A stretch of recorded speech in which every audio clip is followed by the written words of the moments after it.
Kenya's government is providing short-term relief food support for those displaced by floods in the country. The country has a comprehensive disaster response program, which includes food and non-food items distribution and evacuation of families from flooded areas. Other measures are redeployment of families from river banks to safer, higher grounds and massive tree planting to mitigate effects of climate changes. The heavy rains have been continuing for over 6 weeks. Officials say more than 40,000 households have been displaced, with the death toll now standing at over 200. To discuss the situation in Kenya, I'm now joined by Otsieno Namwaya, who is on the ground in the capital, Nairobi. Otsieno, thank you so much for your time. Could you bring us up to speed with the current situation on the ground in Kenya right now? Thank you. The situation is that the rains have continued and they have pounded not just Nairobi, but across the country. The floods have affected families, not just in Nairobi, but in many parts of the country. We have seen deaths in Machakos. Machakos is in eastern Kenya. We have seen deaths in western. We have seen floods in Nyanza, Kisumu area, Ahero. We have seen flooding in Nakuru, which is in the Rift Valley. And therefore, it cuts across the country. We don't know how the government is compiling the statistics, because some of the figures we have seen, over 200 people have died, are what we would call very informal. I think some stats have come from the Red Cross. Others we have seen from media houses without any specific link to the government. So we don't know what the statistics from the government show. But as you say, the deaths are high. The destruction of people's homes. There are people who have been marooned in homes, not just in the informal settlements, but across board, including the high-end places like Runda and Karen, which are the who stays there, have been affected. Yeah, let's expand on this a little bit more. I mean, with the incredible number of people who have passed away as a result of this situation, can you talk to me a little bit more about the destruction? How much do we know about the infrastructure that has been impacted? Well, at this point, it's not very clear, but we do know that there have been major roads that have been affected, like the one I talked about in Ahero, Kisumu.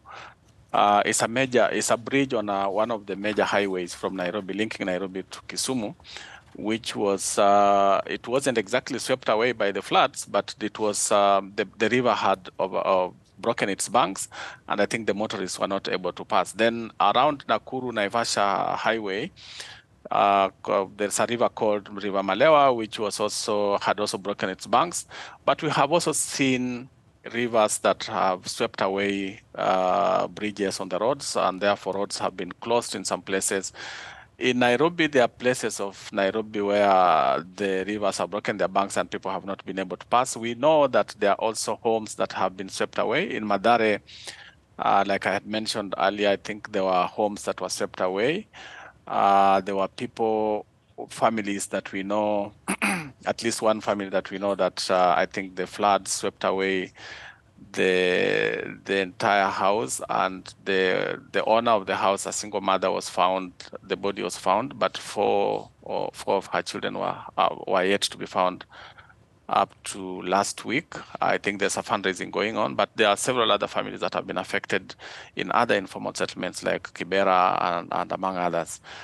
And it's not just Nairobi, like I said. It is we have seen parts of the eastern Kenya where I think we saw the bridges being swept away, and up 10 people were swept away along with the floods. And many other things. Now, the money that was set aside by authorities in October has reportedly been misappropriated. How has this impacted the evacuation efforts by the Kenyan government, and what is the latest with regards to that matter? Yeah, that's the most interesting part, because in October, the Kenya government set aside 10 billion shillings to respond to heavy rains, which they described as El Nino. And then in November, they added another 8.5 billion. I don't know how many dollars that is, but at the rate of 135 shillings per dollar, it's quite some money. And that was in preparation for what they said would be El Nino in early 2024. However, by January, February, we understood that the president had come up with his own diagnosis and said that it was not going to be El Nino, but heavy rains, and therefore there would be no destruction or deaths. And because of that, I think the money may have been diverted. It's not clear where, but the indications we have are that the money was diverted to individual pockets.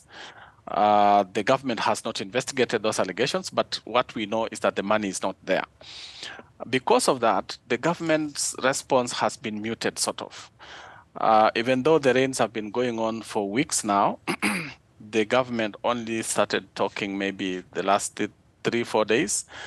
And the president, I think yesterday, went to Mathare, where some households were swept. And he made the promise that the government will now be offering 10,000 shillings per household until they are able to get an alternative place. Oh, okay. All right. The problem, I don't know if they want me to explain our reservations with that. All right. We can briefly, what are your reservations to that, very briefly? Yeah, our reservations with that is that it is so haphazard and unplanned. It's not clear on what basis the government decided that 10,000 is sufficient. It's not clear for how long that 10,000 will be. They have also not declared how many people will be eligible to receive the 10,000. There has been no needs assessment. They don't know the total number of people who have been affected. And it's not clear exactly how that support will be received by those families. How do they receive the money?